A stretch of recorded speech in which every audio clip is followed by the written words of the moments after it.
हाय, वंदना लजीज फूड में आपका स्वागत है। आज मैं अनरसा की रेसिपी लेकर आई हूँ। तो आज जो मैं अनरसा बनाऊंगी वो चावल को बिना भिगोए ही चावल का आटा से इस अनरसा को बनाकर तैयार करूंगी। और इसे बनाने में आपको ज़्यादा लाम-लिफाफ करने की ज़रूरत नहीं है। ये बिल्कुल ही कम समय में बनकर तैयार हो जाता है। और अक्सर लोगों का समस्या ये रहता है कि जब वो अनरसा बनाते हैं तो उनका अनरसा तेल में फ्राई करते समय फट जाता है। तो आज जो मैं अनरसा बनाऊंगी वो बिल्कुल ही अलग ढंग से बनाऊंगी। और जब ये बनकर तैयार होगा तो खाने के बाद कोई नहीं कहेगा कि ये घर का बना हुआ अनरसा है। इसका टेस्ट एकदम मार्केट वाला अनरसा की तरह ही होगा। तो आप देख सकते हैं यहाँ पर अनरसा देखने में कितना बढ़िया लग रहा है। इसे देखने के बाद कोई नहीं कहेगा कि ये घर का बना हुआ अनरसा है। और टेस्ट में तो पूछिए ही मत, एकदम टेस्टी, सुपर, लाजवाब। तो चलती हूँ अनरसा बनाने के प्रोसेस में। अनरसा बनाने के लिए मैं यहाँ पर एक बड़े साइज का बाउल ले ली हूँ। अब मैं इसमें 1 कप चावल का आटा डाल लेती हूँ। तो ये वही वाला चावल का आटा है जो मार्केट में हमें जनरली मिल जाता है। तो यहाँ पर मैं चावल का आटा को बाउल में डाल ली हूँ। अब मैं इसमें 1 कप गेहूं का आटा डाल लेती हूँ। तो ये वही गेहूं का आटा है जिससे हम लोग चपाती बनाकर तैयार करते हैं। अब मैं इसमें 5 से 6 छोटी इलायची क्रश किया हुआ इसे भी डाल लेती हूँ। और 1 बड़ी चम्मच के लगभग तिल, तो यहाँ पर मैं फ्रेश तिल का यूज कर रही हूँ। अब मैं सभी को आपस में इस तरह स्पून की हेल्प से मिक्स कर लेती हूँ। तो ऐसे अनरसा बनाने के लिए चावल को घंटों भिंगाकर उसका आटा तैयार करना पड़ता है। लेकिन ये जो अनरसा है इसमें हमें न तो चावल को भिंगाना है और न घर में ही आटा तैयार करना है। बस मार्केट का पैकेट में जो आटा मिलता है उसी आटे का यूज करना है। तो यहाँ पर मैं सभी को मिक्स कर ली हूँ। तो अब मैं चलती हूँ नेक्स्ट प्रोसेस में। अनरसा बनाने के लिए मैं यहाँ पर एक कढ़ाई ले ली हूँ। अब मैं इसमें 2 कप गुड़ डालूंगी। तो यहाँ पर मैं गुड़ को तोड़कर छोटा टुकड़ा कर ली हूँ। अगर आपका गुड़ काफी हार्ड है तो आप ग्रेटर की हेल्प से ग्रेट करके यहाँ पर गुड़ को ले सकते हैं। लेकिन ये गुड़ सॉफ्ट है इसीलिए मैं यहाँ पर इस तरह का टुकड़ा कर ली हूँ। तो यहाँ पर मैं 1 कप चावल का आटा और 1 कप गेहूं का आटा का यूज कर रही हूँ, यानी कि 2 कप। तो 2 कप आटे के लिए मैं यहाँ पर 2 कप गुड़ का यूज कर रही हूँ। तो यहाँ पर मैं टोटल 2 कप गुड़ डाल दी हूँ। आप अपने अनुसार मीठा थोड़ा सा कम ज्यादा रख सकते हैं, लेकिन 2 कप आटे के लिए यहाँ पर 2 कप गुड़ एकदम परफेक्ट है। अब मैं इसमें 2 कप पानी डाल लेती हूँ। तो यहाँ पर टोटल 2 कप ही पानी डालना है, इससे ज्यादा पानी का यूज नहीं करना है। आप अनरसा जब भी बनाकर तैयार करें तो यहाँ पर कोई कप या बाउल सेट कर ले, उसी के हिसाब से मेजरमेंट करके आप अनरसा बनाए तो ज्यादा अच्छा होगा। तो मैं यहाँ पर गैस को ऑन कर ली हूँ और फ्लेम को मीडियम रखी हूँ। अब मैं गुड़ को इस तरह बीच बीच में चलाते हुए यहाँ पर गुड़ को मेल्ट कर लूंगी। तो यहाँ पर गुड़ को बीच बीच में चलाते रहना है, हमेशा नहीं चलाना है। बीच बीच में चलाते रहने से गुड़ जो है पैन में सटेगा नहीं। तो यहाँ पर गुड़ जो है हल्का सा मेल्ट हो गया है। अब मैं गुड़ को इस तरह चला लेती हूँ। तो मैं इस तरह चलाते हुए गुड़ को अच्छी तरह से मेल्ट कर लूंगी। तो गुड़ को इस तरह चलाते रहने से ये थोड़ा सा जल्दी मेल्ट होगा। तो यहाँ पर गुड़ अच्छी तरह से मेल्ट हो गया है। तो यहाँ पर अब मैं इसे ज्यादा नहीं पकाऊंगी। अब मैं इसमें ये जो आटा रखी हूँ इसे इसमें थोड़ा थोड़ा डालते जाऊंगी और मिक्स करते जाऊंगी। तो यहाँ पर आटा को एक बार नहीं डालना है, एक बार देने से आटा में लम्स पड़ जाएगा, इसलिए थोड़ा थोड़ा आटा देकर इस तरह घोलते जाना है।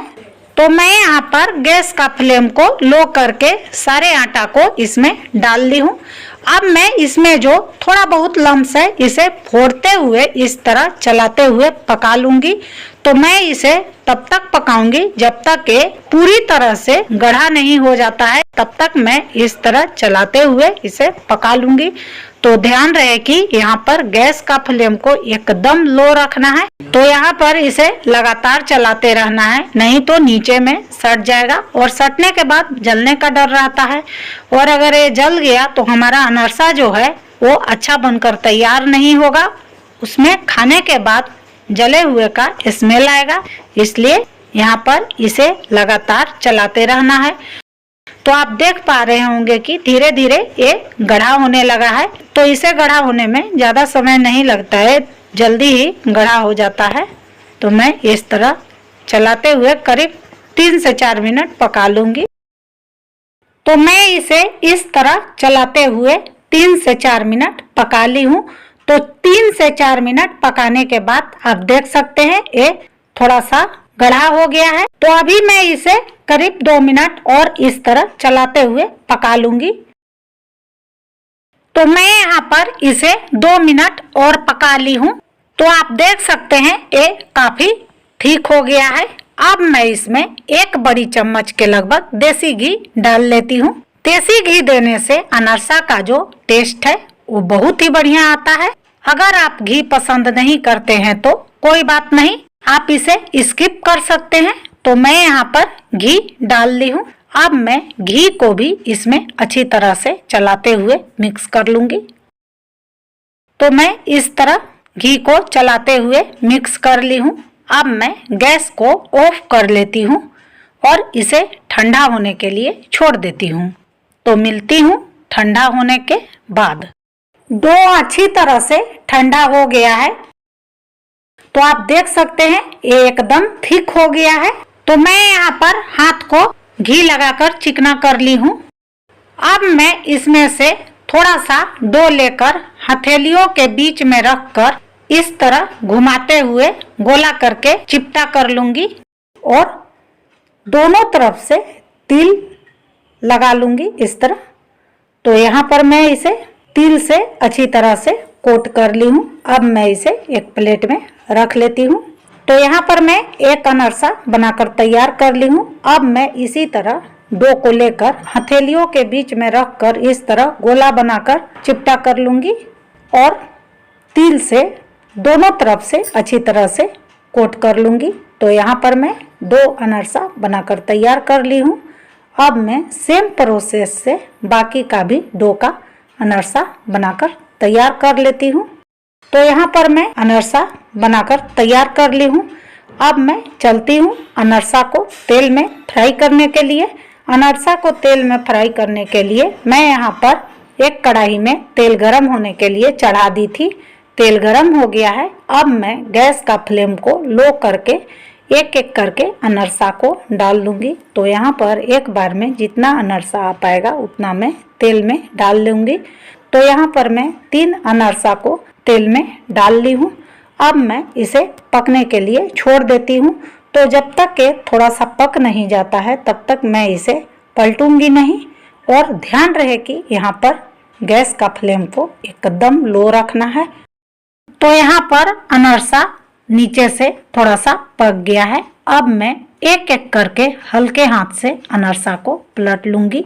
तो यहाँ पर मैं एक अनरसा को पलट ली हूँ। अब मैं इसी तरह सभी अनरसा को पलट लूंगी। तो यहाँ पर मैं सभी अनरसा को पलट ली हूँ। अब मैं इसे दूसरे साइड से भी पकने के लिए तेल में छोड़ देती हूँ। तो यहाँ पर अनरसा दूसरे तरफ से भी हल्का सा पक गया है। अब मैं इसे पलट लेती हूँ और फिर से इधर से पकने के लिए छोड़ देती हूँ। तो मैं इसी तरह उलट पलट कर अनरसा को दोनों तरफ से पकने के लिए तेल में छोड़ देती हूँ। तो आप देख सकते हैं यहाँ पर अनरसा दोनों तरफ से अच्छी तरह से पककर तैयार है। अब मैं अनरसा को तेल से बाहर निकाल लेती हूँ। तो तेल को निकलने दूंगी। तो आप देख सकते हैं यहाँ पर एक भी अनरसा फटा हुआ नहीं है और ये पूरी तरह से एकदम मार्केट जैसा देखने में लग रहा है और खाने में मार्केट से एकदम कम नहीं, एकदम मार्केट वाला टेस्ट तो यहाँ पर मैं एक बैच का अनरसा को बनाकर तैयार कर ली हूँ। अब मैं इसी तरह दूसरे बैच का भी अनरसा को एक एक करके तेल में डाल लेती हूँ। तो ध्यान रहे कि यहाँ पर गैस का फ्लेम को एकदम लो रखना है। लो फ्लेम में रखकर अनरसा को पकाने से अनरसा फटेगा नहीं। और इसमें जो ऊपर से तिल का कोटिंग किया हुआ है, ये भी तिल जो है अनरसा में कोट ही रहेगा, ये तेल में डालने के बाद छूटेगा नहीं। तो मैं यहाँ पर एक एक करके 3 अनरसा तेल में फ्राई होने के लिए डाल दी हूँ। अब मैं अनरसा को एक तरफ से हल्का सा फ्राई होने देती हूँ। तो अनरसा एक तरफ से हल्का सा फ्राई हो गया है। अब मैं अनरसा को पलट लूंगी। तो एक एक करके मैं सभी अनरसा को पलट ली हूँ। अब मैं इसे दूसरे तरफ से भी पकने के लिए छोड़ देती हूँ।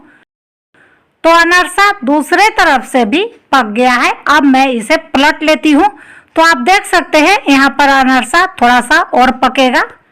तो मैं अनरसा को इसी तरह उलट पलट कर अच्छी तरह से पका लूंगी। तो आप यहाँ पर तेल की जगह पर अनरसा को फ्राई करने के लिए घी का भी यूज कर सकते हैं, लेकिन मैं यहाँ पर तेल का ही यूज कर रही हूँ।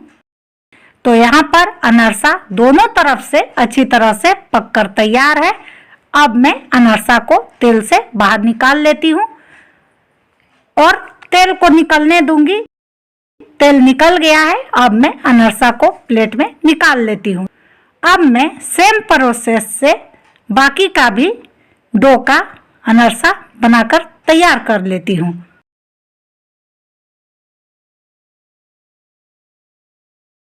चावल का आटा और गेहूं का आटा का अनरसा बनकर तैयार है। तो आप एक बार इस तरीके से अनरसा बनाकर देखिएगा, आपको बहुत पसंद आएगा।